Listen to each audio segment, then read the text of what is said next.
بسم اللہ الرحمن الرحیم۔ بسم اللہ الرحمن الرحیم۔ الحمد للہ رب العالمین والصلاة والسلام علی اشرف الانبیاء وسید المرسلین، اما بعد فاعوذ باللہ من الشیطان الرجیم۔ رب اشرح لی صدری ویسر لی امری واحلل عقدۃ من لسانی یفقہوا قولی۔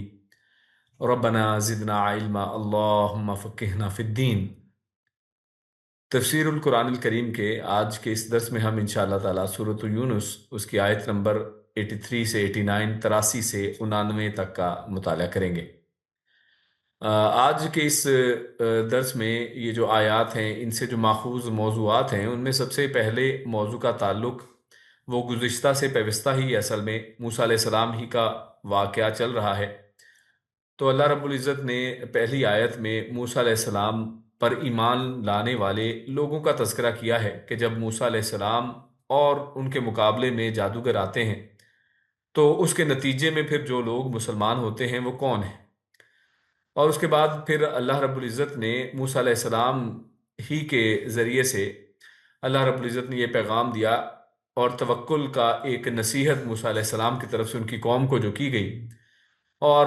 اس کے حوالے سے ہمارے سامنے جو اصل میں ایک نصیحت نکلتی ہے، ایک ہمارے لیے جو ایک پیغام نکلتا ہے وہ یہ کہ توکل جو ہے وہ ایمان کا لازمی تقاضا ہے، کہ ایمان اس وقت تک مکمل نہیں ہوتا ہے، یا ایمان کا اصل میں نتیجہ یہ نکلتا ہے کہ انسان توکل والا ہو جائے، اللہ پر توکل کرنا شروع کر دے۔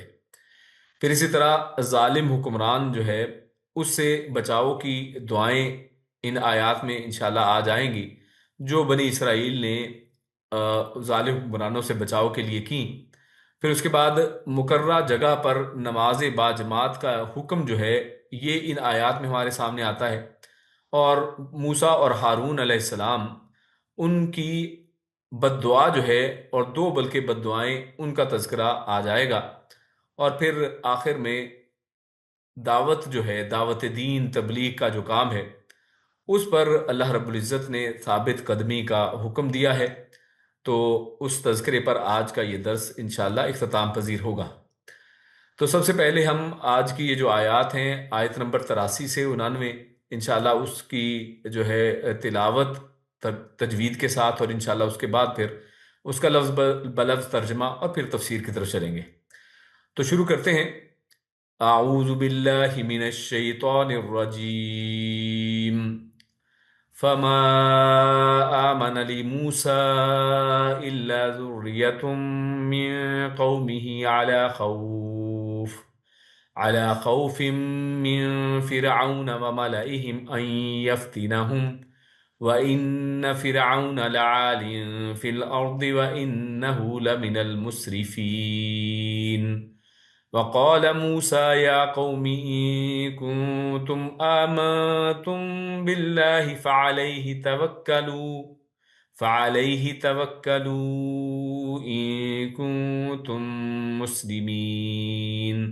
فقالوا على الله توكلنا ربنا لا تجعلنا فتنة للقوم الظالمين ونجنا برحمتك من القوم الكافرين۔ وأوحينا إلى موسى وأخيه أن تبوأ لقومكما بمصر بيوتا واجعلوا بيوتكم قبلة وأقيموا الصلاة وبشر المؤمنين۔ وقال موسى ربنا إنك آتيت فرعون وملأه زينة وأموالا في الحياة الدنيا ربنا ليضلوا عن سبيلك ربنا اطمس على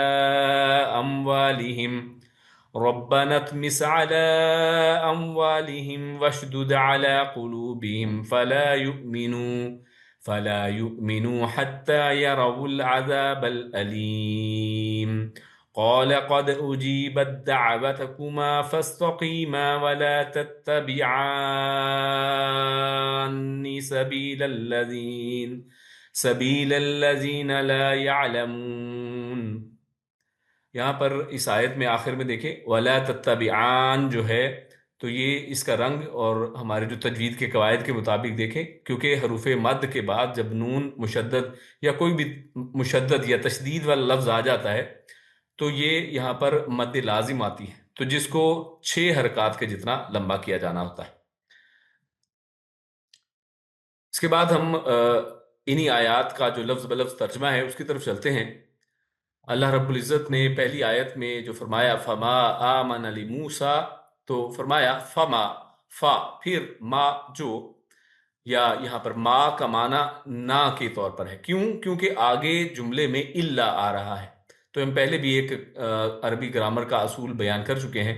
کہ جب بھی ما جو ہے، ما اصل میں تو کیا وغیرہ کے معنی میں آتا ہے، لیکن آگے جب الا آ جائے تو نہ کا معنی پیدا ہو جاتا ہے۔ فما پھر نہیں، آمنا ایمان لائے، لی موسیٰ موسیٰ پر، الا سوائے یا مگر، ذریتن ذریتن ذریت یہ اردو میں بھی لفظ استعمال کرتے ہیں ہم، یعنی جو نسل ہوتی ہے، جو اولاد ہوتی ہے، لڑکے لڑکیاں بیٹے بیٹیاں، ان کو ذریت کہا جاتا ہے۔ تو الا ذریتن، لیکن ذریتن کا جو نکرہ ہے اس سے پتہ چلتا ہے کہ چند لوگ، گنتی کے کچھ لوگ جو ہیں وہ ایمان لائے، من قومی ہی اس کی قوم میں سے، من سے قوم قوم اور ہی اس کی، اب یہ اس سے مراد کون ہے آگے ہم انشاءاللہ تفسیر میں پڑھیں گے۔ علی خوفن، علی اوپر، خوفن خوف کے، یعنی خوف کے ساتھ، من فرعون فرعون سے، و اور ملئہم اس کے سرداروں سے، ان یفتنہم ان کے، یفتنا وہ فتنے میں ڈالے گا، ہم انہیں، وَإِنَّ اور بے شک فرعون فرعون، لعالٍ یقیناً، عال یعنی اپنے آپ کو جو بڑا سمجھتا ہے کوئی شخص، اعلیٰ سمجھتا ہے تو اس کے لیے لفظ بولتے ہیں، اور اسی سے سرکشی کا معنی نکلتا ہے، یعنی یقیناً وہ سرکشی کرنے والا تھا، فی الارض زمین میں، وَإِنَّهُ اور بے شک وہ، لَمِنَ المسرفین، لا یہ لام تاکید ہے، یقیناً، من سے، المسرفین اسراف کرنے والے، اور اردو میں بھی لفظ ہم اسراف کا بولتے ہیں، تو یہی وہی لفظ ہے یہاں پر، تو یقیناً حد سے بڑھنے والوں میں سے تھا۔ وقال اور کہا موسیٰ موسیٰ علیہ السلام نے، یا قومی اے میری قوم، ان اگر تم ہو، آمنتم ایمان لائے، اگر تم ایمان لائے ہو، باللہ اللہ پر، فعلیہ فا تو یعنی لہذا، علیہ اسی کے اوپر، تو اسی پر یعنی اللہ ہی پر،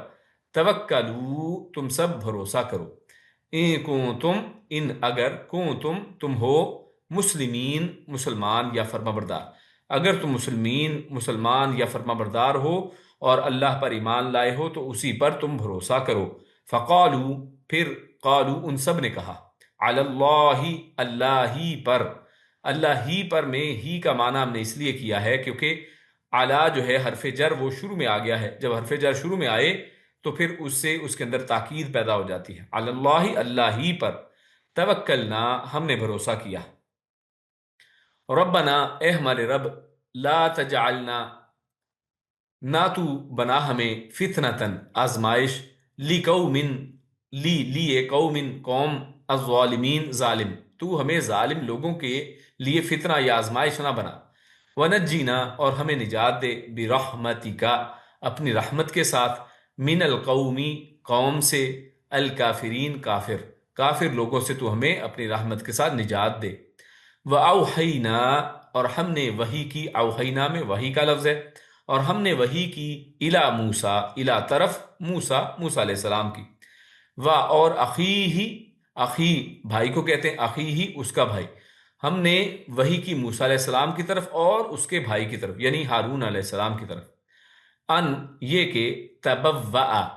کہ تم دونوں ٹھکانہ بنا لو، بوا یہ ٹھکانے کو کہتے ہیں، تو تم دونوں ٹھکانہ بنا لو، لقومکما لیے، قومی قوم، کما تم دونوں کی، اپنی قوم کے لیے، یعنی تم دونوں اپنی قوم کے لیے ٹھکانہ بنا لو، بمصر مصر میں، اور مصر سے مراد شہر بھی ہوا کرتا ہے، تو شہر میں یا مصر میں، بیوتن کچھ گھروں کو، اور کچھ کا معنی بیوتن کا جو نکرہ ہے، تا دو زبر جو لکھا ہے تو اس کی تنوین کی وجہ سے کچھ کا معنی کیا جا رہا ہے، وَجَعَلُوا اور سب بناؤ، بیوتکم اپنے گھروں کو، قبلتن ایک قبلہ یعنی قبلہ رخ، ایک قبلے کی طرف تم سب کا رخ کر دو، واقیموا اور سب قائم کرو، الصلاۃ نماز کو، وبشر اور خوشخبری سنا دیں المؤمنین سب مومنوں کو، اور مسلمان مومنوں کو خوشخبری سنا دیجیے۔ وقال موسیٰ اور کہا موسیٰ علیہ السلام نے، ربنا اے ہمارے رب، انکا بے شک تو نے، آتیتا تو نے دی ہے، فرعون کو، وملأہ اور اس کے سرداروں کو، زینت، واموالن اور مال، اور فراوانی کا معنی کہاں سے آیا ہے؟ اموالن، اس کا نکرہ ہونا، یعنی بہت سا مال، ہر طرح کا مال، فی الحیات الدنیا، فی میں الحیات الدنیا دنیاوی زندگی میں تو نے انہیں مال اور زینت دی ہے۔ ربنا اے ہمارے رب، لیدلوا اور اس کا آگے مقصد بتاتے ہیں تاکہ وہ سب گمراہ کریں، عن لیے، یدلو وہ سب گمراہ کریں، عن سے یا بارے میں، سبیلی کا، سبیل راستے کو کہتے ہیں، کا تیرا، تاکہ وہ تیرے راستے سے گمراہ کریں۔ ربنا اے ہمارے رب، اطمس، یہ اطمس کا مطلب ہوتا ہے مٹا دینا یا پھیر کر، جیسے ہاتھ پھیر کر یا ویسے مٹا دینا، علی اموالہم ان کے مالوں کو، وشدد اور سخت کر دے، علی قلوبہم ان کے دل، فلا یا علی اصل میں ہوتا ہے اوپر، قلوبہم ان کے دلوں پر، یعنی ان کے دلوں کے اوپر سختی کر دے، یعنی ان کے دل اصل میں سخت کر دے،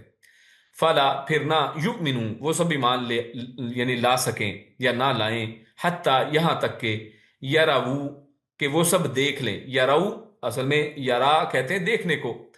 تو وہ سب دیکھ لیں، العذاب العلیم عذاب ایسا جو علیم ہو، یعنی عذاب کی صفت بتائی ہے درد والا، دردناک عذاب کو دیکھ لیں۔ قال تو اللہ نے فرمایا، کہا، قد یقیناً یا بلا شبہ، اجیبت جواب دینے کا لفظ، اردو میں بھی ہم لفظ جواب کا استعمال کرتے ہیں، اجیبت یعنی جواب دے دیا گیا، یعنی قبول کر لی گئی، یہ فعل مجہول ہے، اجیبت یہ جو ہے سٹائل یہ عربی جملے کا، تو اس میں مجہول کا معنی یعنی پیسو وائس جس کو بولتے ہیں یہ وہ ہے، بلا شبہ قبول کر لی گئی، دعوتکما دعوت یعنی دعا، کما تم دونوں کی دعا یقینا اللہ فرماتا ہے قبول کر لی گئی، فاستقیما تو یعنی تمہیں اب چاہیے کیا، استقیما تم دونوں ثابت قدم رہو، ولا اور نہ، تتبعان ہرگز نہ تم، تتبعان میں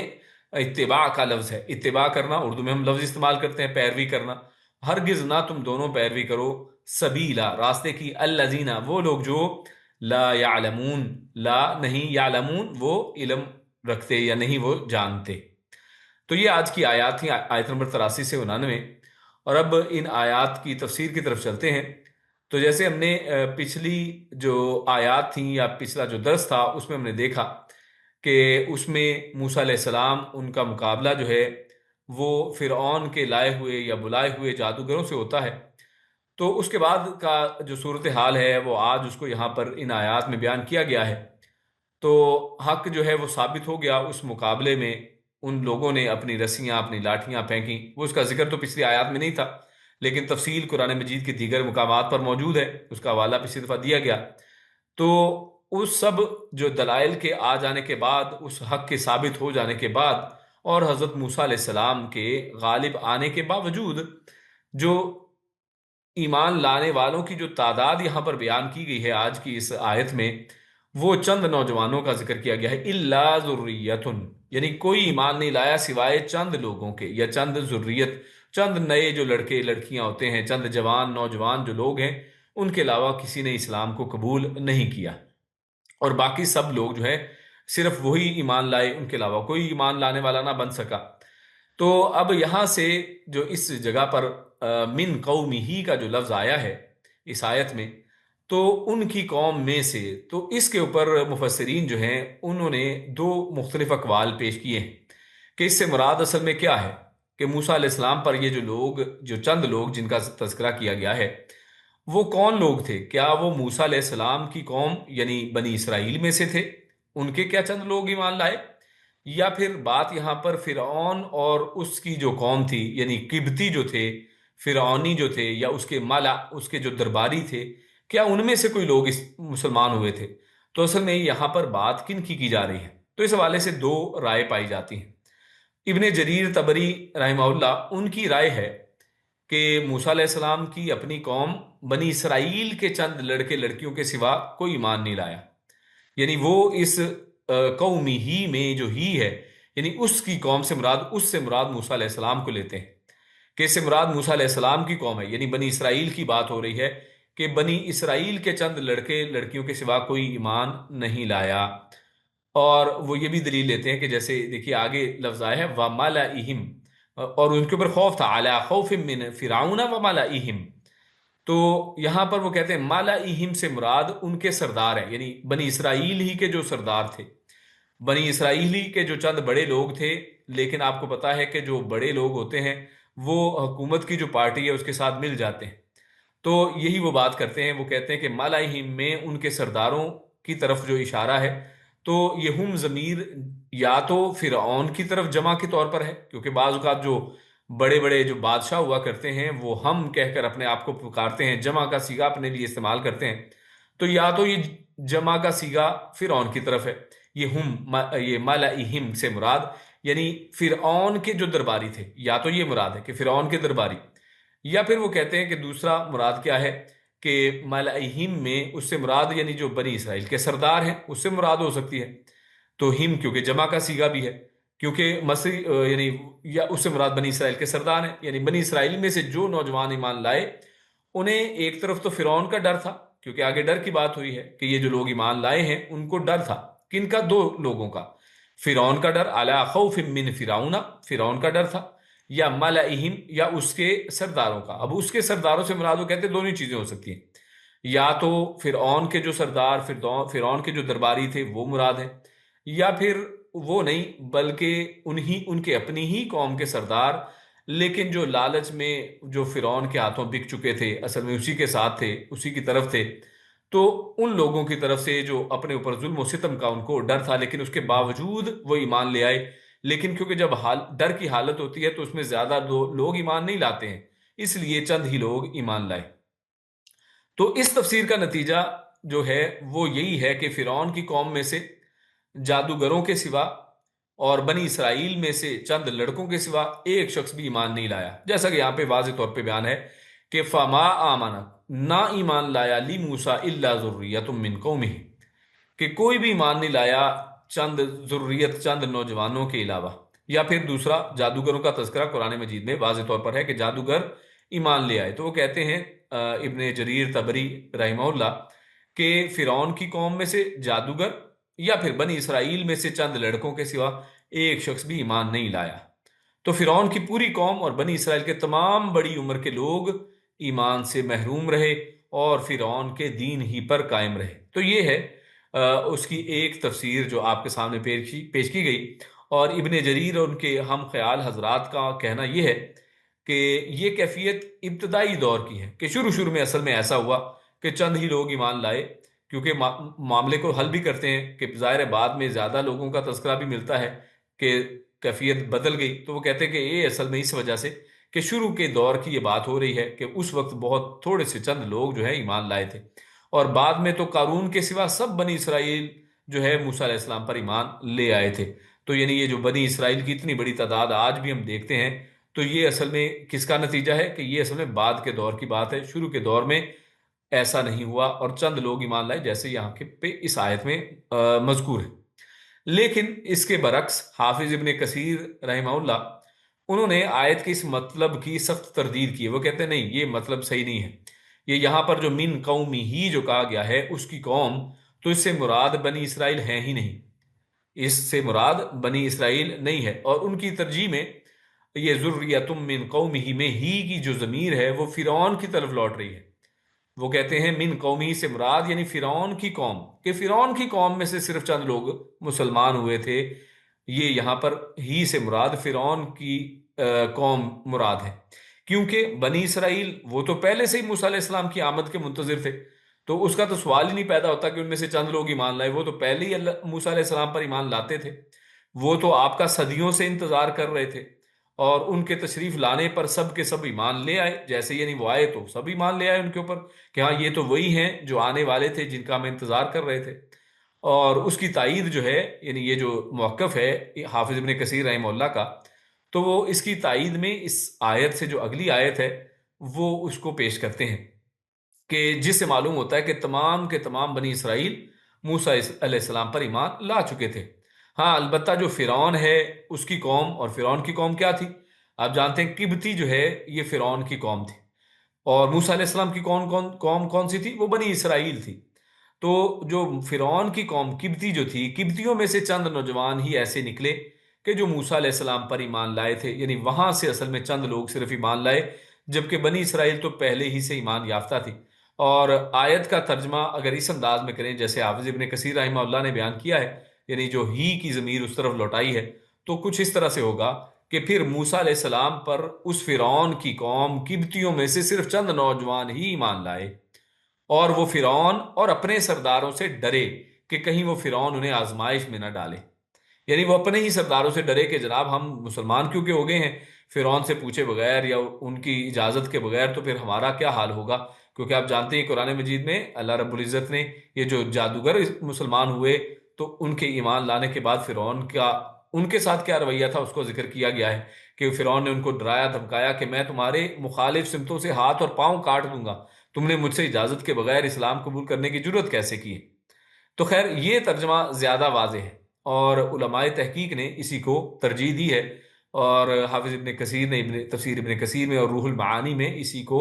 ذکر کیا گیا ہے۔ خیر اگر غور کیا جائے تو بنی اسرائیل کا موسیٰ علیہ السلام کی بعثت سے پہلے ہی تمام خرابیوں کے باوجود مسلمان ہونا وہ ثابت ہے، کہ چاہے جتنی مرضی بنی اسرائیل میں خرابیاں تھیں لیکن وہ مسلمان تو تھے، اور وہ اللہ ہی رب العزت ہی کی عبادت کرتے تھے، اور بنی اسرائیل وہی یعنی یعقوب علیہ السلام کی اولاد میں سے یہ لوگ جو ہے جو پے در پے مختلف انبیاء آتے چلے گئے تو ان کو مانتے چلے جا رہے تھے، اور ان کا اپنا پیغمبروں کی اولاد ہونے پر ان کا فخر کرنا بھی قرآن مجید کی جگہ جگہ پر ہمارے سامنے آتا ہے۔ تو جب وہ فخر کرتے ہیں تو اس کا مطلب ہے ان پیغمبروں کو مانتے بھی ہیں،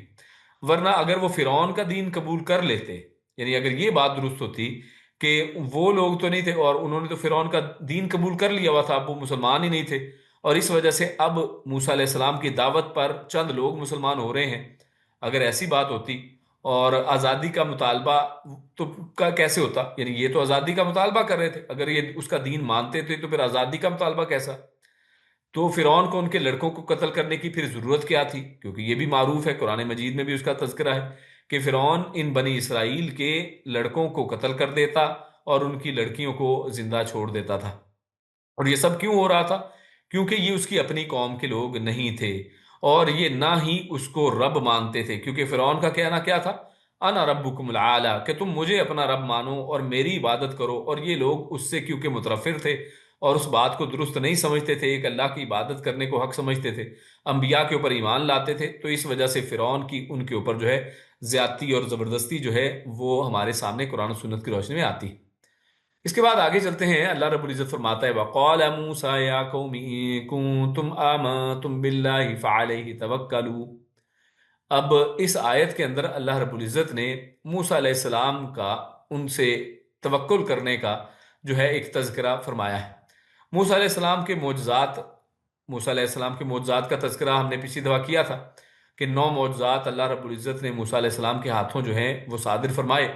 تو موسیٰ علیہ السلام کے معجزات اور اسی طرح سچا نبی ثابت ہونے کے باوجود بھی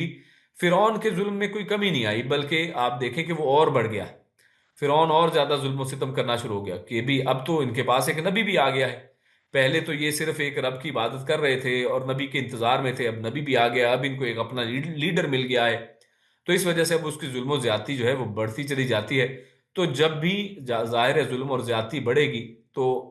کوئی بھی نبی جو ہے اپنی قوم کو کیسا وہ پیغام دے گا؟ تو اس کے اندر ظاہر صبر کا پیغام ہوگا، اللہ کے اوپر توکل کا پیغام ہوگا، اور وہی پیغام یہاں پر اس آیت میں ہمیں ملتا ہے کہ بنی اسرائیل نے موسیٰ علیہ السلام سے یہ شکوہ بھی کیا، جس کا تذکرہ قرآن کریم میں بھی اللہ رب العزت نے ارشاد فرمایا ہے کہ انہوں نے کہا کہ آپ کے آنے سے پہلے بھی یعنی ہم پر ظلم ہوتا تھا، ہم مظلوم تھے، اور آپ کے آنے پر بھی ہمیں ایذا ہی دی گئی ہے، یعنی ہمیں کوئی فائدہ تو ہوا نہیں ہے، اب بھی اس کے ظلم و ستم اور زیادہ بڑھ گئے ہیں آپ کے آنے کے باوجود۔ تو پھر اس کے اوپر موسیٰ علیہ السلام نے اپنی قوم کو صبر اور توکل کی تلقین فرمائی کہ اگر تو تم ایمان لاتے ہو، اگر تمہیں اللہ پر واقعی یقین ہے کہ اللہ رب العزت تمہاری مدد کرے گا، اللہ ایک ہے اور وہی اصل میں تمہاری نجات دلانے والا ہے، تو پھر فعلیہ توکلوا، تو پھر یہی ہونا چاہیے کہ تم اسی پر بھروسہ کرو۔ تو پھر تم یعنی جب اتنا وقت نکال لیا ہے تو اب تمہیں چاہیے کہ توکل کرو، بھروسہ کرو، اب صبر کے ساتھ جو ہے اپنا کام لو۔ تو اس آیت سے مفسر لکھتے ہیں کہ زیر تفسیر آیت میں اللہ پر توکل کو ایمان اور اسلام کا لازمی نتیجہ قرار دیا گیا ہے۔ یعنی اس آیت میں اگر غور کریں تو ہمارے سامنے یہ بات آتی ہے کہ اللہ پر ایمان کا لازمی نتیجہ یہ ٹھہرتا ہے کہ انسان توکل کرنے والا بن جائے۔ یہ ایمان کا تقاضا ہے کہ اگر انسان کے دل کے اندر ایمان گھر کر گیا ہے تو پھر وہ اللہ پر بھروسہ کرتا ہے،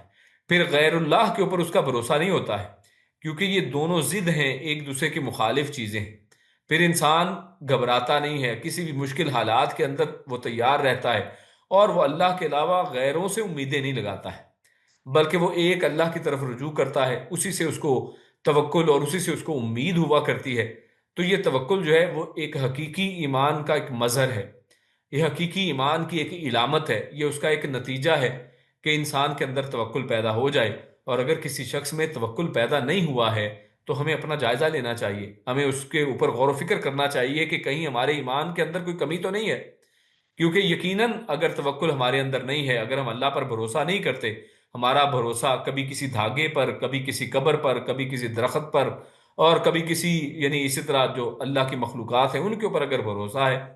تو پھر یعنی اس کا مطلب ہے ایمان درست نہیں ہے، ایمان کے اندر اخلاص نہیں ہے، یہ ایمان خالص نہیں ہے، اس کے اندر غیر اللہ کا جو شرک اس کی ملاوٹ موجود ہے۔ تو لہٰذا اپنے ایمان کو خالص کیا جائے اور اللہ ہی کے اوپر بھروسہ کیا جائے۔ جب موسیٰ علیہ السلام نے ان کو کہ اگر تم مسلمان ہو تو تمہیں اللہ ہی پر بھروسہ کرنا چاہیے، جب یہ بات پکاری تو ان کی قوم نے اس کے اوپر لبیک کہا۔ اللہ فرماتا ہے تو انہوں نے کہا فَقَالُوا عَلَى اللَّهِ تَوَكَّلْنَا، کہ ہم تو اللہ ہی پر بھروسہ کرتے ہیں، ہم نے اللہ ہی پر توکل کیا۔ تو انہوں نے پیغمبر کی نصیحت کو نہ صرف قبول کیا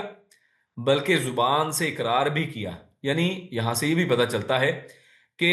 آپ کے سامنے جب ایمان کی کوئی بات آتی ہے تو ایمان کے اندر ایمان صرف عمل کا نام بھی نہیں، صرف دل کے اندر کسی عقیدے کا نام بھی نہیں، بلکہ یہ مجموعہ ہے آپ کے دل کے اندر اس چیز کی تصدیق کا، آپ کے زبان کے ساتھ اس کے اقرار کا، اور عمل کے ساتھ اس کے اظہار کا۔ جب تک انسان یہ سب کچھ نہیں کرتا ہے تب تک اس کا ایمان مکمل نہیں ہوتا ہے۔ صرف زبانی دعوے ہوں اور عمل کچھ بھی نہ ہو تب بھی ایمان مکمل نہیں ہے۔ اگر زبان سے دعویٰ نہیں ہے، چاہے کرتا رہتا ہے، یعنی کوئی شخص اگر مسلمانوں جیسے اعمال کرے لیکن اگر وہ کلمہ نہیں پڑھتا ہے تو مسلمان نہیں ہے، جب تک کہ وہ کلمہ پڑھ کے اسلام کے اس دھارے میں داخل نہیں ہوتا۔ تو لہٰذا یہ تینوں ہی چیزیں، یعنی انسان کا دل کے اندر یقین کرنا، زبان کے ساتھ اس کا اقرار کرنا، اور عمل کے ساتھ اس کو کر کے دکھانا اپنے اعضاء کے ذریعے سے، تو یہ تینوں ہی چیزیں جو ایمان اس کے حصے ہیں۔ تو انہوں نے یعنی زبان کے ساتھ بھی اس کا اقرار کر کے بتا دیا کہ ہمیں اللہ ہی پر توکل ہے اور وہی ہمارا سہارا ہے، اور اس کے ساتھ دو دعائیں بھی انہوں نے کی ہیں جو آیت نمبر 85 اور 86 میں مذکور ہیں۔ انہوں نے پہلی جو دعا کی وہ فرمایا، انہوں نے کہا، اللہ فرماتا ہے ربنا لا تجعلنا فتنة للقوم الظالمین۔ تو ایک تو انہوں نے یہ دعا کی، اور دوسری دعا کی ونجنا برحمتک من القوم الکافرین۔ تو یہ دعائیں انہوں نے کی، اور اس حوالے سے مفسر لکھتے ہیں کہ اگر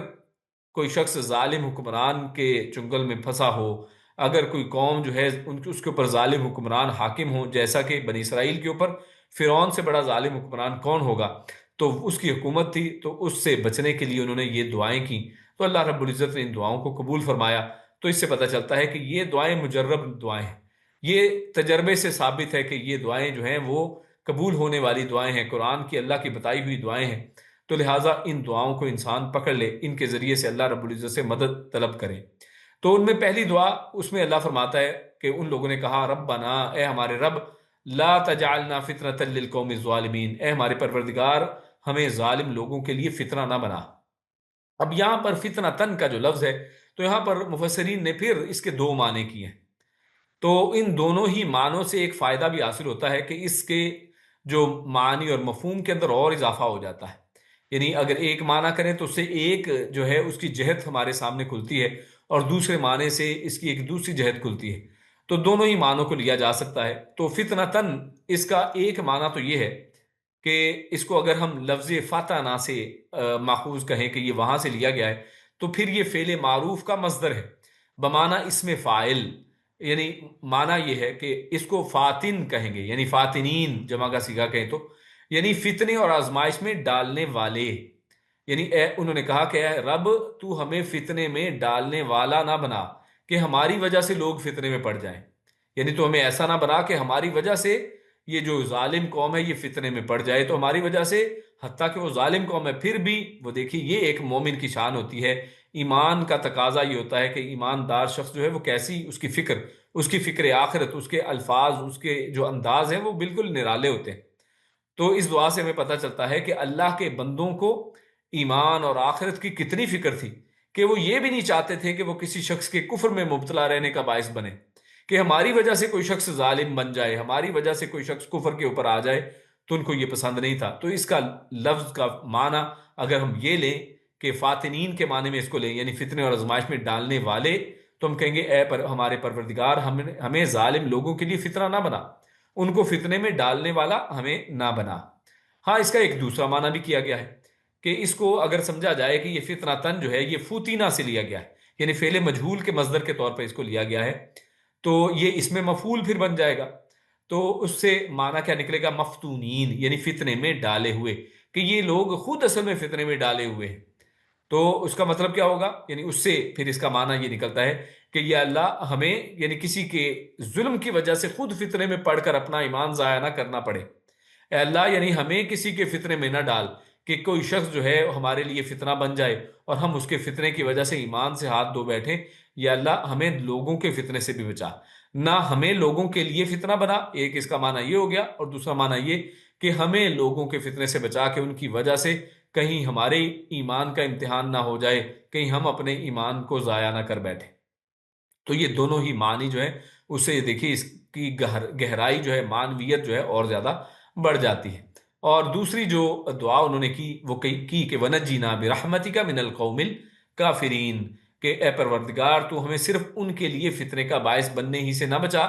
بلکہ اپنی رحمت کے ساتھ ان کافروں سے ہمیں نجات اور آزادی بھی دلا دے۔ یعنی نہ صرف فتنے سے دعا مانگی، اس سے نجات کی، بلکہ کہا کہ اپنی رحمت کے ساتھ ان کافروں سے ہمیں نجات دے، کیونکہ اللہ کی رحمت کے بغیر انسان کو کوئی نجات نہیں دے سکتا ہے۔ یہ اللہ رب العزت کی ذات ہے، یہ انسان کی محنت اور طاقت نہیں ہے۔ یہ انسان کا جو اسلحہ اور میدان جہاد میں نکلنا، یہ صرف کیا ہے؟ یہ ایک ضرورت ہے کہ آپ اسباب کو اختیار کریں، لیکن آپ کو کافر قوم کے چنگل سے چھڑانے والا یہ اسلحہ نہیں ہے، آپ کی تعداد نہیں ہے، آپ کے حوصلے نہیں ہیں، بلکہ اصل چیز آپ کا ایمان ہے، اور اس ایمان کے بدلے میں اللہ رب العزت آپ پر رحم کرے، آپ سے خوش ہو جائے، آپ سے راضی ہو جائے، اور آپ لوگوں کو اپنی رحمت کے ساتھ کافر اور ظالم قوم سے نجات دے دے۔ تو انہوں نے اللہ رب العزت سے اس کی رحمت کو بھی مانگا ہے، اور اللہ رب العزت سے اس کے فتنے سے بچنے کا بھی دعا کی ہے۔ تو یہ دونوں ہی دعائیں بڑی بہترین دعائیں ہیں، مجرب دعائیں ہیں، ان کو یاد کر لینا چاہیے۔ پھر اس کے بعد آگے چلتے ہیں، اللہ رب العزت فرماتا ہے وَأَوْحَيْنَا إِلَى مُوسَى وَأَخِيهِ، کہ ہم نے موسیٰ علیہ السلام اور ان کے بھائی کی طرف وحی کی۔ کیا وحی کی؟ أَن تَبَوَّأَ بِقَوْمِكُمَا بِمِصْرَ بُيُوتًا، اللہ رب العزت نے ان کی طرف یہ وحی کی کہ آپ دونوں جو ہیں وہ اپنی قوم کے لیے جو مصر میں کچھ گھروں کو وہ بطور سجدہ گاہ، بطور عبادت گاہ جو ہے مقرر کر لیں۔ تو اس سلسلے میں اگر ہم دیکھیں تو ان کا امت محمد کے ساتھ ایک تھوڑا مختلف معاملہ ہے۔ محمد رسول اللہ صلی اللہ علیہ وسلم کی یہ جو شریعت اسلام آج جس کے اوپر ہم اور آپ اللہ کی توفیق سے کاربند ہیں، تو اس کی خصوصیت یہ ہے کہ اس کے لیے یعنی اللہ رب العزت نے امت محمدیہ کے لیے پوری زمین کو مسجد بنا دیا ہے۔ ساری کی ساری زمین امت محمد کے لیے مسجد ہے، کہ انسان کسی بھی کھلے پارک میں، کسی جگہ پر، کوئی بھی جگہ ہو وہاں پر نماز ادا کر سکتا ہے، اللہ کی عبادت کر سکتا ہے، چاہے وہ کھلے آسمان کے نیچے ہو، چاہے مسجدوں کی شکل میں ہو، چاہے وہ کہیں پر ٹینٹ لگا ہو، چاہے وہ ترپال لگی ہو، کچھ بھی ہو۔ ہاں، سوائے چند جگہوں سے جہاں سے خود رسول اللہ صلی اللہ علیہ وسلم نے نماز پڑھنے سے منع فرمایا ہے، جیسے اونٹوں کا باڑہ ہے، یا اسی طرح جو حمام ہے اس کے اندر اللہ کے پیارے حبیب صلی اللہ علیہ وسلم نے نماز ادا کرنے سے منع کیا ہے، ورنہ اس کے علاوہ خود رسول اللہ صلی اللہ علیہ وسلم نے ارشاد فرمایا کہ پوری زمین میرے لیے مسجد بنا دی گئی ہے۔ اور یہ خصوصیت صرف رسول اللہ صلی اللہ علیہ وسلم کو حاصل ہے، اللہ کے نبی صلی اللہ علیہ وسلم کی امت کو حاصل ہے کہ یہ ان کے لیے سہولت ہے۔ پہلی امتوں میں جیسے یہاں پر بھی ذکر ہو گیا اس آیت میں، ان کو یہ سہولت نہیں تھی، بلکہ عبادت کے لیے اللہ رب العزت نے ان کو حکم دیا ہے، موسیٰ علیہ السلام کو اور ہارون علیہ السلام کو، کہ آپ ان کے لیے مقررہ مقامات، کچھ گھروں کو مقرر کر لیں، کچھ مقام مقرر کر لیں، اور انہی میں نماز پڑھنی ہوگی۔ یعنی وہ کھلے عام باقی کھلی جگہوں پر دوسرے لوگوں کی طرح نماز نہیں پڑھ سکتے، بلکہ وہ ان کے لیے خاص جگہ مقرر کر دی جائیں اور صرف انہی کے اندر وہ نماز کو ادا کریں۔ تو یہ اصل میں ضرورت کیوں پڑی، یہ معاملہ کیا تھا؟ تو آپ جانتے ہیں کہ فرعون وہ تو پہلے ہی اپنے آپ کو رب العلیٰ کہنے والا ہے، تو اس کو پھر کیسے برداشت ہو سکتا تھا کہ اس کے سامنے کوئی ایک رب کی عبادت کرے، اس کو رب نہ مانے اور اس کے مقابلے میں کسی اور کے سامنے سجد بسجود ہو جائے؟ تو اس کو یقیناً یہ برداشت نہیں ہو سکتا تھا، اور خصوصاً مسلمانوں کا یا بنی اسرائیل کا جمع ہو کر عبادت کرنا، اور تو اس حوالے سے ظاہر ہے اس کے اپنے کنسرنز تھے، خصوصاً جو مقام فرعون کی ربوبیت کے انکار کا اور اکیلے اللہ کی عبادت کا نشان بن جائے، یعنی اگر کوئی مسجد بنا دی جائے تو اس کو برداشت ظاہر نہیں کر سکتا تھا۔ تو معلوم ہوا کہ فرعون نے ان کے عبادت خانوں میں جانے پر پابندی لگا دی تھی کہ آپ عبادت خانوں میں نہیں جا سکتے، اگر کوئی خاص جگہ بنا رکھی تو ان میں نہیں جا سکتے۔ تو اس پر اللہ رب العزت نے یہ کہا کہ پھر کچھ گھروں کو خاص کر لیا جائے۔ اب یہاں پر اہم نقطہ، کچھ نقطے ہیں وہ آگے انشاءاللہ آئیں گے، ان میں سے ایک نقطہ یہ ہے کہ اللہ رب العزت نے سارے گھروں کو مسجد بنانے کی بات نہیں کی کہ نہیں ہر بندہ اپنے اپنے گھر میں نماز پڑھ لے، نہیں، اتنے یعنی شدید حالات کے باوجود، فرعون کی زیادتی اور ظلم کے باوجود اللہ رب العزت نے یہ نہیں کہا کہ سب بھائی اپنے اپنے گھروں میں نماز پڑھ لو، نہیں، کیونکہ یہ جماعت اور اجتماعیت اور جمع ہونے کے خلاف ہے۔ یعنی پھر قوم تتر بتر ہو جاتی ہے، قوم کے اندر جماعت باقی نہیں رہتی، اور جماعت کے جو فوائد ہیں وہ حاصل نہیں ہوتے۔ ایک جگہ پر اکٹھے ہو کر نماز ادا کرنے کے جو فائدے ہیں وہ ظاہر اکیلے اکیلے پڑھنے میں حاصل نہیں ہو سکتے۔ تو اسی وجہ سے اللہ رب العزت نے چند گھروں کو، بیوتن، کچھ گھروں کو یعنی مختص کر دیا کہ کچھ گھر جو ہیں اس کے لیے مختص کر دیے جائیں اور ان کو خاص کر دیا جائے، اور ان کی جو تعمیر ہے اس انداز میں کی جائے کہ وہ قبلہ رخ ہو، ان کو قبلہ رخ بنایا جائے۔ اور کچھ گھر یعنی ایک سے زیادہ گھر کیوں؟ تو اس کے اندر بھی مفسرین نے لکھا ہے کہ وہ اس وجہ سے، اصل میں یہ حکمت اس کے پیچھے یہ ہے کہ اگر کوئی شخص جو ہے، کوئی اپنے میں سے یا باہر سے کوئی شخص اگر یعنی کہہ لیں کسی سازش کے تحت یا کسی وجہ سے وہ اگر فرعون کو اس کی اطلاع دے دے کہ جناب فلاں مسلمان تو وہاں اس جگہ پر نماز پڑھ رہے ہیں اکٹھے ہو کے، اور اگر وہاں پر وہ چھاپا مار لے، لوگوں کو پکڑ لے، بند کر دے اس گھر کو، تو دوسرا کوئی گھر موجود ہو، یعنی ملٹیپل جو ہیں آپ کے پاس آپشنز جو ہیں وہ وہاں پر موجود ہوں، تو اس وجہ سے اللہ رب العزت نے ایک سے زیادہ گھروں کو، یا لیکن سب گھروں کو پھر بھی نہیں، کچھ گھروں کو اس کے لیے مقرر کرنے کا حکم فرمایا۔ تو ایسی صورت میں بنی اسرائیل سے مسجدوں میں جانے کی پابندی اضطرار کی بنا پر ختم کر دی گئی کہ ہاں ایسی صورت میں ہم مسجدوں میں نہیں جائیں گے، جو باقاعدہ عبادت کی جگہ ہوتی ہیں ان میں، جو کنیسہ، ان کی کنیسہ ہوا کرتے تھے، تو ان میں جانے کے اوپر تو پابندی لگا دی فرعون نے، اور اس کے اندر جانا ظاہر خطرے سے خالی نہیں تھا۔ البتہ نماز پر پھر بھی پابندی اللہ نے نہیں لگائی ہے۔ تو اس سے یہ بھی پتہ چلتا ہے کہ نماز کتنی اہم چیز ہے، نماز دین اسلام کا کتنا اہم جز ہے، اور صرف اسلام میں نہیں بلکہ اسلام سے پہلے بنی اسرائیل کے اندر موسیٰ علیہ السلام جو شریعت لے کے آئے تھے اس کے اندر بھی نماز کو ایک بڑی بنیادی اور مرکزی حیثیت حاصل تھی۔ اس وجہ سے اللہ رب العزت نے اتنے شدید حالات کے اندر بھی بنی اسرائیل کو یہ اجازت نہیں دی ہے کہ آپ جناب اپنے اپنے گھروں میں نماز پڑھ لو، بلکہ نماز پھر بھی ہر جگہ پڑھنے کی اجازت نہیں دی، بلکہ اپنے گھر قبلہ رخ بنا کر ان میں چھپ کر باجماعت نماز پڑھنے کا حکم دیا کہ چند گھر خاص کر لیں اور ان گھروں کے اندر اکٹھے ہو کے نماز پڑھی جائے۔ اچھا، یہاں پر جماعت کی بات جو ہم بار بار کریں کہ جماعت کے ساتھ پڑھی جائے، تو اس کی دلیل کیا ہے؟ اس کی ایک دلیل تو یہی ہے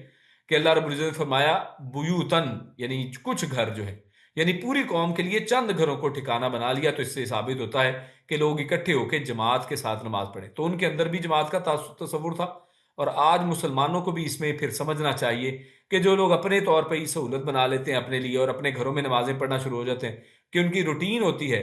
یعنی کبھی کسی وجہ سے لیٹ اٹھے یا مسجد بند ہو گئی، اتنا لیٹ ہو گئے کسی سفر کی وجہ سے یا سوئے رہ گئے، تو اس صورت میں تو ایک کیفیت اور ہے، اس صورت میں تو آپ گھر میں بھی نماز پڑھ سکتے ہیں، جیسے کہ امت محمد کے لیے ہر جگہ کو اللہ رب العزت نے سجدہ گاہ بنا دیا ہے، کہیں پہ بھی پڑھی جا سکتی ہے نماز۔ لیکن یعنی اس کو روٹین بنانا کہ ہر روز جناب فجر میں لیٹ اٹھتے ہیں، اپنے گھر میں آرام سے اکیلے نماز پڑھتے ہیں اور پھر کام پہ چلے جاتے ہیں، تو یہ رویہ یہ طرز عمل جو ہے یہ اس کی اجازت ہی نہیں ہے، بلکہ اللہ رب العزت نے جماعت کے ساتھ اور مسجدوں کے اندر جو خاص کیے ہوئے گھر ہیں ان کے اندر نماز پڑھنے کا حکم فرمایا ہے۔ تو دوسری جو دلیل وہ یہ کہ اللہ نے فرمایا وَأَقِیمُوا الصَّلَاةَ، اسی کے آگے دیکھیں نا، فرمایا کہ آپ ان کے لیے گھر بنا لیں، وَأَقِیمُوا الصَّلَاةَ، اور نماز کو قائم کریں۔ اور اقامت صلاۃ جو ہے وہ اکیلا بندہ نہیں کرتا ہے، بلکہ اس کے لیے صفوں کی درستگی جو ہے وہ اللہ کے نبی صلی اللہ علیہ وسلم کی حدیث ہے، اور صحیح بخاری کی حدیث ہے کہ رسول اللہ صلی اللہ علیہ وسلم نے فرمایا کہ سووا صفوفکم فإن تسویۃ الصفوف من اقامت الصلاۃ، کہ اپنی صفیں برابر کرو، صفیں یعنی درست کرو، صفیں برابر کرنا اقامت صلاۃ کا حصہ ہے۔ یعنی اقامت صلاۃ اس وقت تک نہیں ہوتی ہے جب تک صفیں درست نہ کرے، اور صفیں اکیلے بندے نے تو صف نہیں بنانی ہے، صفیں اس کا جمع کا صیغہ ہے، یعنی جب تک بہت سے لوگ اکٹھے ہو کر نماز پڑھتے ہیں تو پھر اس صف کا ایک تصور بنتا ہے، پھر جماعت کا ایک تصور بنتا ہے۔ تو یہ بھی اس کی ایک دلیل ہے۔ اور ایک تیسری دلیل کہ اللہ رب العزت سورۃ البقرہ میں فرمایا، انہی لوگوں کے حوالے سے اللہ نے ارشاد فرمایا وَارْكَعُوا مَعَ الرَّاكِعِينَ، کہ تم رکوع کرنے والوں کے ساتھ رکوع کرو، یعنی اکیلے نہیں رکوع کرنا، بلکہ جہاں پر دوسرے رکوع کر رہے ہیں آپ بھی ان کے ساتھ رکوع کریں۔ تو اس کا مطلب ہوا کہ اسلام نے انفرادی جماعت یا انفرادی طور پر اعمال کرنا یا انفرادی طور پر اپنے آپ کو اکیلا پوری امت سے کٹ آف کر لینا، اس کی اجازت نہیں دی ہے، بلکہ جماعت کو اختیار کرنے کا حکم دیا ہے، اور جماعت کے ساتھ مل جل کر جو عمل کرنا، اللہ کی عبادت مل جل کر کرنا، اس کا حکم عطا فرمایا ہے۔ اور اللہ فرماتے ہیں واقیم الصلاۃ، تو یہاں پر ایسے جو مشکل حالات تھے، آپ جانتے ہیں کہ بہت مشکل سا حالات ہیں یہ، کہ جس میں فرعون کی طرف سے زبردستی اور بڑی جو ہے وہ ظلم کا سامنا ہو رہا ہے، تو ایسے مشکل حالات میں بھی بنی اسرائیل کو نماز کی اللہ نے معافی نہیں دی ہے، بلکہ اسے خاص طور پر قائم کرنے کا اللہ رب العزت نے حکم دیا، کیونکہ صبر اور نماز ہی مشکل کے وقت اللہ تعالیٰ سے مدد حاصل کرنے کا ذریعہ ہے۔ کیونکہ خصوصاً اب یہ مشکل کی گھڑی تھی، تو ہمارے عموماً ہم اگر اپنا حساب لگائیں تو عموماً کیا ہوتا ہے کہ جب مشکل آتی ہے نا تو انسان سب سے پہلے نماز کو بھول جاتا ہے۔ کسی کا کوئی رشتہ دار، کوئی بہن بھائی، کوئی اگر ہسپتال میں داخل ہو جائے نا تو لوگ بھول جاتے ہیں، جناب جا رہے ہیں، آ رہے ہیں، اور سامان لے کے جا رہے ہیں، کھانے لے کے جا رہے ہیں، اور بس اسی چکر میں لگے رہتے ہیں، حالانکہ یہ مشکل کی گھڑی ہے، اس کے اندر اللہ رب العزت سے اور زیادہ جڑا جائے اور اللہ رب العزت سے اور زیادہ تعلق قائم کیا جائے۔ خود اللہ نے فرمایا کہ صبر کے ساتھ جو ہے اور نماز کے ساتھ اللہ رب العزت سے وہ مدد مانگی جائے۔ اللہ فرماتا ہے وَاسْتَعِینُوا بِالصَّبْرِ وَالصَّلَاةِ، سورۃ البقرہ میں اللہ نے ارشاد فرمایا کہ صبر اور نماز کے ساتھ مدد طلب کرو۔ اور یہ نماز یہ ہے کہ آدمی کو جب بھی کوئی مشکل پیش آئے تو وہ اس کے ذریعے سے اپنے رب کے ساتھ وہ تعلق قائم کرتا ہے، اس کے ساتھ سرگوشی کر سکتا ہے، اور اس کے ساتھ آدمی یعنی اگر اسپیشل نہیں تو کم از کم 5 وقت جو نمازیں ہیں، جو فرض نمازیں ہیں، کم از کم 5 دفعہ تو اللہ رب العزت کے ساتھ بار بار اللہ اپنی فریادیں اللہ کے سامنے پیش کر ہی سکتا ہے۔ تو یہ نماز اللہ اور اس کے بندے کے درمیان بڑا بہترین تعلق ہے۔ اور ایک حدیث قدسی کے اندر خود رسول اللہ صلی اللہ علیہ وسلم نے ارشاد فرمایا کہ اللہ فرماتا ہے کہ قسمت الصلاۃ بینی و بین عبدی، کہ میں نے نماز کو، اور وہاں نماز سے مراد اصل میں سورۃ الفاتحہ بھی ہے، کہ میں نے سورۃ الفاتحہ کو اور نماز اس کو قرار دیا ہے، فرمایا کہ میں نے اپنے اور بندے کے درمیان میں تقسیم کر دیا ہے، نصفاً نصفاً، یعنی آدھا آدھا۔ اور پھر آگے فرمایا کہ جب بندہ الحمدللہ کہتا ہے، اور اسی طرح الحمدللہ رب العالمین، اور اس طرح یعنی تمام سورۃ الفاتحہ کے الفاظ دہراتا ہے، اللہ اس کا آگے سے جواب دیتا ہے، ایک ایک جملے کا اللہ جواب دیتا ہے۔ اور جب بندہ یہاں پر پہنچتا ہے کہ ایاک نعبد و ایاک نستعین، تو اللہ کہتا ہے کہ یہ میرے اور میرے بندے کے درمیان میں ہے، وَلِعَبْدِ مَا سَأَلَ، اور میرے بندے نے جو مجھ سے سوال کیا وہ اس کے لیے ہے، یعنی میں اس کو وہ عطا کروں گا۔ تو یہ اللہ رب العزت کے اور بندے کے درمیان میں ایک تعلق کا ذریعہ ہے۔ تو اس لیے جب بھی مشکل کا وقت آئے تو یہاں سے بھی پتہ چلتا ہے کہ مشکل کے حالات میں اور زیادہ انسان اللہ سے جڑ جائے۔ اور آخر میں فرمایا وَبَشِّرِ الْمُؤْمِنِينَ، یعنی اہل ایمان کو خوشخبری دے دیجئے۔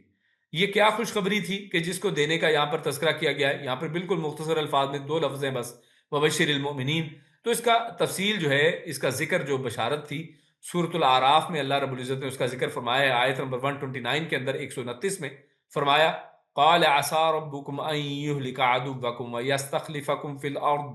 فينظر كيف تعملون، یعنی اس میں اللہ نے فرمایا کہ تمہارے دشمنوں کی ہلاکت اور تمہاری آزادی کے دن قریب ہی ہیں، یعنی تم جو ہے امید اللہ رب العزت سے باندھے رکھو، اللہ رب العزت یقیناً جلد ہی جو ہے تمہارے دشمن کو ہلاک کر دے گا، اور تمہیں زمین کے اندر تمہیں یعنی مصر کا جو ہے تمہیں وارث بنا دے گا اور تم وہاں پر رہو گے، اور یہ تمہارے جو دشمن ہیں ان کو اللہ رب العزت زمین سے صفحہ ہستی سے مٹا دے گا۔ اور یہ یقیناً ایسا ہوا، اور آج ہم اس کے گواہ ہیں کہ ہمارے سامنے یہ مصر کی تہذیب ہمارے سامنے ہے۔ اس کے بعد آیت نمبر 88 اور 99 آخری دو آیتیں آتی ہیں۔ اللہ فرماتا ہے وَقَالَ مُوسَىٰ رَبَّنَا إِنَّكَ آتَيْتَ فِرْعَوْنَ وَمَلَأَهُ زِینَةً، کہ جب موسیٰ علیہ السلام نے دیکھا کہ فرعون اور اس کی قوم پر واعظ و نصیحت کا بھی کوئی اثر نہیں ہوا ہے، اور اس طرح معجزات دیکھ کر بھی ان کے اندر کوئی تبدیلی نہیں آئی ہے،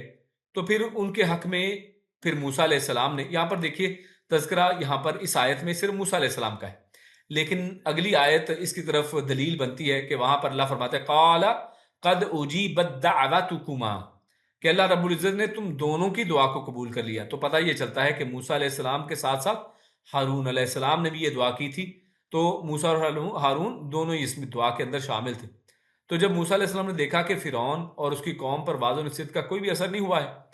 اور اس طرح معجزات دے کر بھی ان کے اندر کوئی تبدیلی نہیں آئی ہے، تو پھر ان دونوں نے ان کے حق میں بد دعا فرمائی، اور جسے اللہ تعالیٰ نے یہاں پر ذکر کیا ہے۔ اور وہ بد دعا اصل میں کیا تھی؟ وہ کہا کہ ربنا انک آتیت فرعون وملأہ زینۃ واموالا فی الحیاۃ الدنیا ربنا لیضلوا عن سبیلک ربنا اطمس علی اموالہم واشدد علی قلوبہم، یعنی انہوں نے اللہ رب العزت سے پہلے تو یہ بات کی کہ اے اللہ تو نے یہ فرعون اور اس کے جو سردار ہیں ان کو یہ دنیا کی زینت اور مال و متاع اور دنیا کی جو زندگی ہے اس کے اندر یہ فراوانی دی ہے، اور اس سے کر وہ کیا رہے ہیں؟ اس سے وہ دنیا میں انسانوں کو، مسلمانوں کو اس کے راستے سے بھٹکا رہے ہیں۔ تو اے اللہ پھر دعا کیا کی کہ ربنا اطمس علی اموالہم، اے اللہ تو ان کے اموال کو ہی مٹا دے، کہ جس کے ذریعے سے وہ لوگوں کو گمراہ کر رہے ہیں، اس مال کو خرچ کر کے وہ لوگوں کو اللہ کے راستے سے روک رہے ہیں۔ اور وشدد علی قلوبہم، اور ان کے دلوں کے اوپر تو سختی کر دے، یعنی ان کے دل سخت کر دے کہ وہ ایمان ہی نہ لا سکے، فلا یؤمنون، وہ ایمان نہ لائیں۔ اچھا لیکن ایمان لائیں تو کب؟ حتی یروا العذاب العلیم، جب تک کہ وہ سخت عذاب کو نہ دیکھ لیں، اس سے پہلے وہ ایمان لانے کی ان کو توفیق ہی نہ۔ اب یہاں پر لیدلو جو ہے ایک اس جو آیت آئی ہے ہمارے سامنے، تو وہ فرما یعنی موسیٰ علیہ السلام اور ہارون علیہ السلام نے جو بات کی تو اس میں انہوں نے کہا کہ اے اللہ تو نے انہیں مال و دولت دیا ہے تاکہ وہ لیدلو، تاکہ وہ گمراہ کر دیں۔ اب یہاں پر لیدلو میں یہ جو لی ہے، لام جو ہے، اس کے مفسرین نے دو معنی کیے ہیں اور دونوں سے اپنے اپنے فائدہ حاصل ہوتے ہیں۔ ایک تو معنی اس کا کیا گیا ہے کہ یہ لام جو ہے لام عاقبت ہے، انجام کو ظاہر کرنے کے لیے لام ہے، یعنی یہ لام انجام کو ظاہر کرتا ہے، یعنی کہنے کا مطلب یہ ہوگا کہ اے ہمارے پروردگار، تو نے فرعون اور اس کے سرداروں کو دنیا کی زندگی میں زینت اور اموال عطا فرمائے، یعنی انجام جس کا نتیجہ یہ نکلا یا جس کا انجام یہ ہوا کہ وہ تیرا شکر ادا کرنے کے بجائے اس دولت کے بلبوتے پر لوگوں کو تیری راہ سے گمراہ کرنے لگے،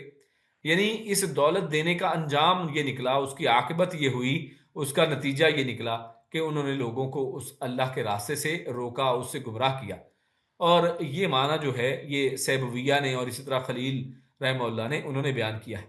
جبکہ ابن جریر طبری رحمہ اللہ اور بعض جو دیگر مفسرین ہیں وہ لیدلو کا دوسرا معنی کرتے ہیں، وہ کہتے ہیں کہ یہ لام تعلیل ہے،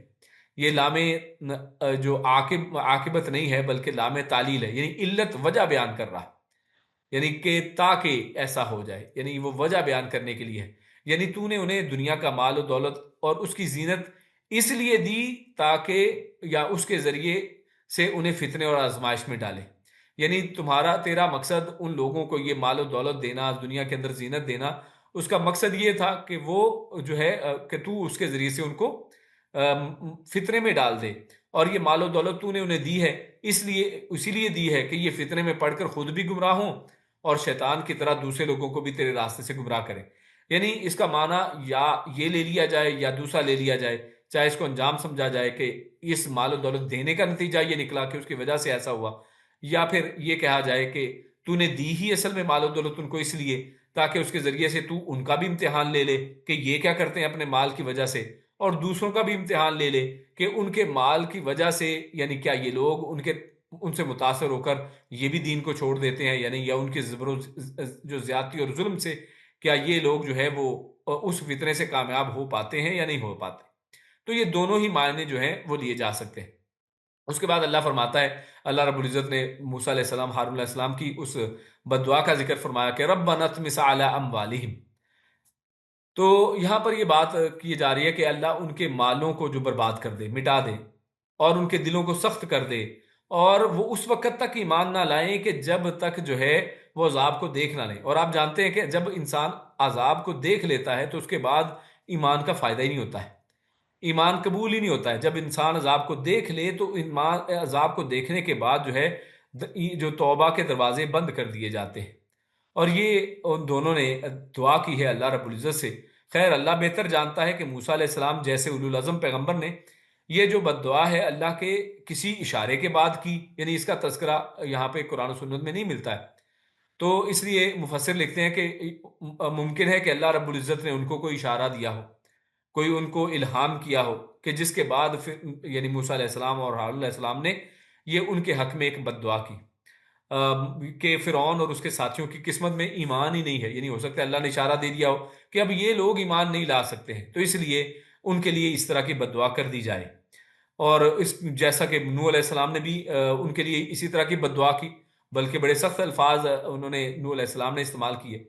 کہ جب اللہ تعالیٰ نے صاف بتا دیا کہ آپ کی قوم میں سے جو لوگ ایمان لا چکے ہیں ان کے بعد کوئی مزید شخص ایمان نہیں لائے گا، تو اللہ نے ان کے اوپر اصل میں واضح کر دیا تھا، تو انہوں نے ان کے خلاف پھر زبردست قسم کی دعا کی، جو سورہ نوح میں اللہ رب العزت نے اس کا ذکر فرمایا ہے کہ اللہ ان میں سے ایک گھر کو بھی نہ چھوڑنا، کیونکہ جب یہ کسی اولاد کو پیدا کریں گے تو یہ تیرے نافرمانوں ہی کو پیدا کریں گے، اب اس کے بعد وہاں پہ ایمان والے اب نہیں آنے والے۔ تو یہ ان کی جو بد دعا تھی کوئی اپنی طرف سے نہیں تھی، بلکہ ان سے پہلے اللہ نے ان کو اشارہ دے دیا تھا۔ تو وہ کہتے ہیں کہ یا ممکن ہے کہ یہ ان کو اشارہ ملا ہو اللہ رب العزت کی طرف سے، اللہ نے ان کو بتایا ہو، تو اس کے بعد انہوں نے یہ دعا کی ہے۔ یا جب آل فرعون نے تمام معجزات دیکھ کر کہا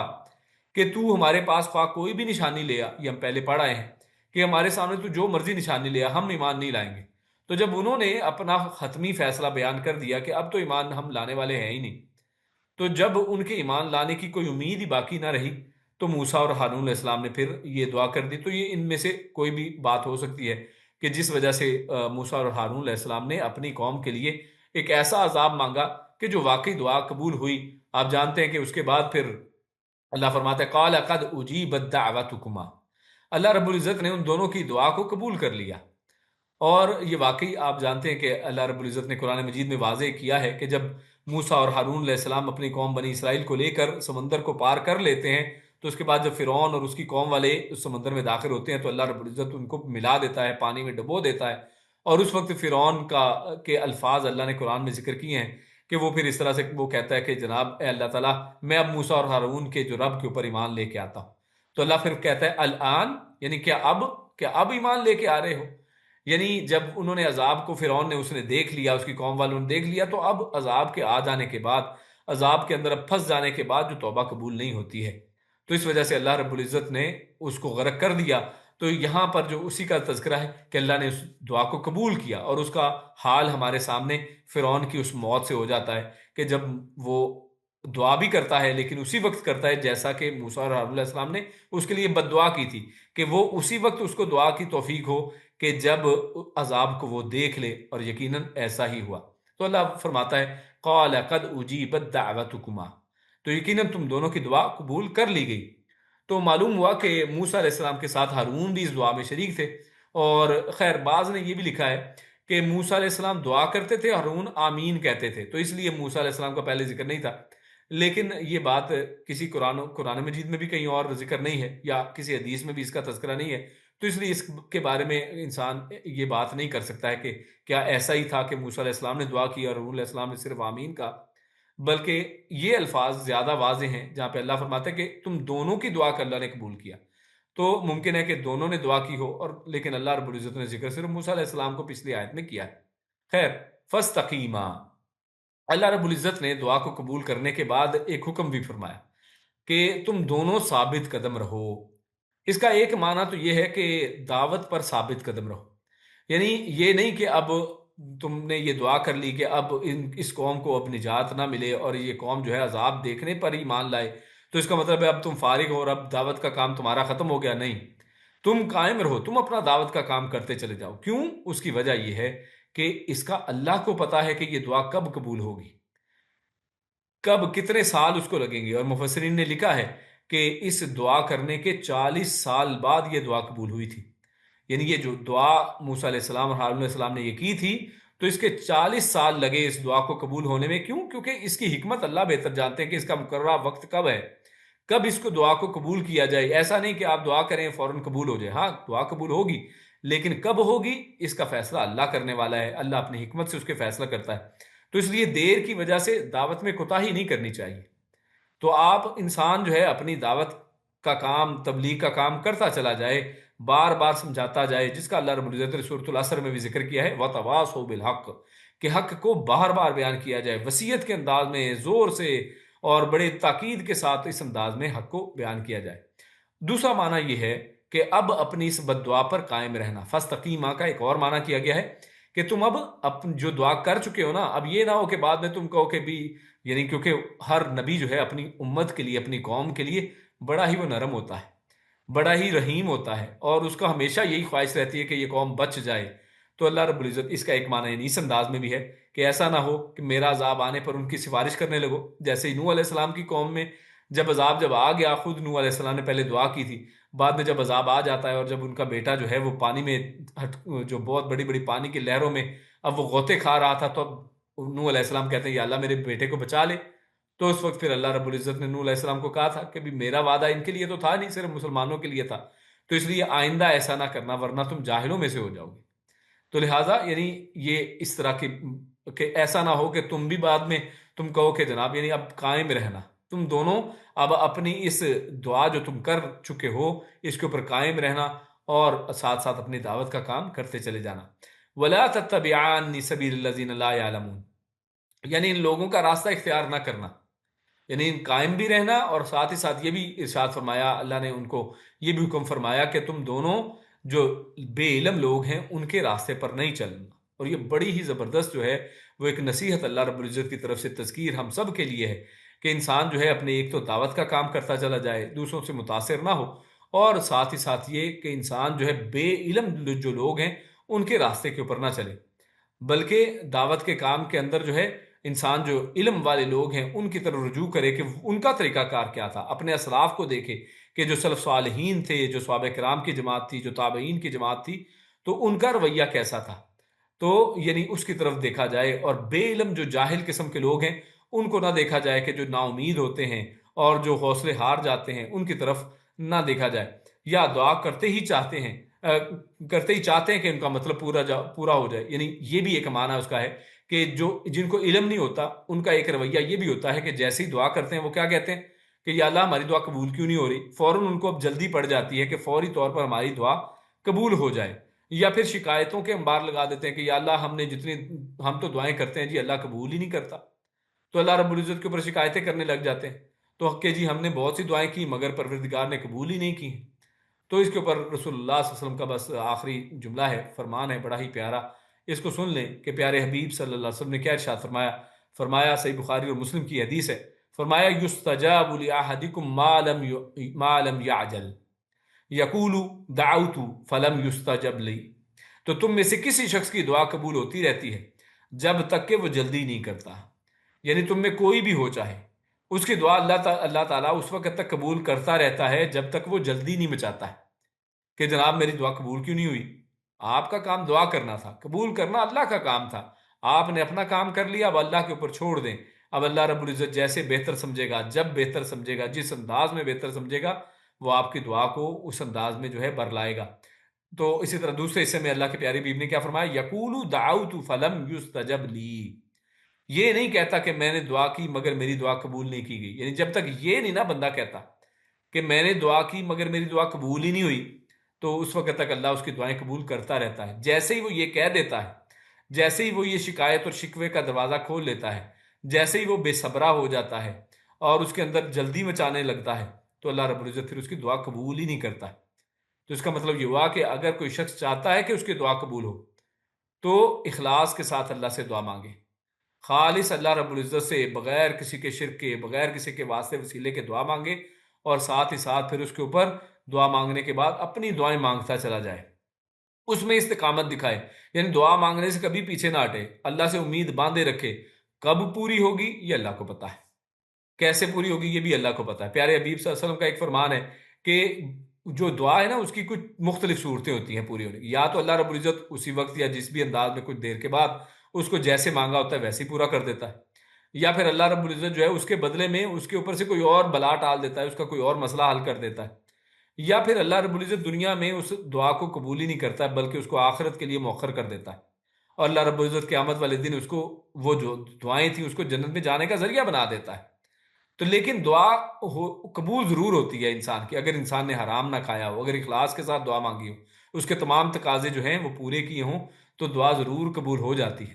ہاں اس کے لیے جلدی نہیں مچانی چاہیے۔ تو یہاں پر آخری آیت میں اللہ رب العزت نے یہ بھی سبق دیا موسیٰ علیہ السلام اور ہارون علیہ السلام کو کہ تم ثابت قدم رہنا اپنی دعوت کے کام میں، اس دعا کے کر لینے کے بعد اس دعا کے کرنے میں، وَلَا تَتَّبِعَانِ سَبِيلَ الَّذِينَ لَا يَعْلَمُونَ، اور جو بے علم اور جاہل لوگ ہیں ان کے راستے پر نہ چلنا کہ جس طرح سے وہ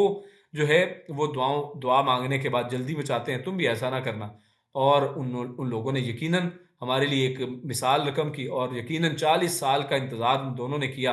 اور پھر اللہ رب العزت نے ان کی دعا ہو بہو قبول کی ہے، اور فرعون اور اس کی جو آل اور اس کے جو لوگ تھے ان کو پانی میں غرق کیا، اور ان کو تب توبہ کی توفیق ہوئی کہ جب انہوں نے عذاب کو دیکھ لیا، عذاب کو چکھ لیا، اور جس کے بعد اللہ رب العزت دعاؤں کو قبول ہی نہیں کرتا ہے، توبہ کو قبول ہی نہیں کرتا ہے۔ اس لیے اللہ رب العزت سے دعا ہے کہ اللہ رب العزت ہمیں جب تک زندہ رکھے، ایمان کے اوپر رکھے، ہماری موت آئے تو وہ بھی اسلام پر ایمان پر آئے، اور ہماری زبانوں کے اوپر آخری جو کلمہ ہو وہ لا الہ الا اللہ کا ہو، ہماری زندگیاں اسلام کے مطابق کٹیں، اور ہمارا پورا جو دن اور رات ہیں وہ اللہ رب العزت کی اطاعت کے اندر، فرمانبرداری کے اندر، قرآن و سنت کے مطابق گزرے۔ اللہ رب العزت سے یہی دعا کے ساتھ ہم اپنے اس درس کو ختم کرتے ہیں۔ اللہ رب العزت نیک عمل اور اچھی سمجھ کی توفیق عطا فرمائے۔ سبحان ربک رب العزت عما یصفون وسلام علی المرسلین والحمد للہ رب العالمین۔ جزاکم اللہ خیر و بارک اللہ فیکم۔ السلام علیکم ورحمۃ اللہ وبرکاتہ۔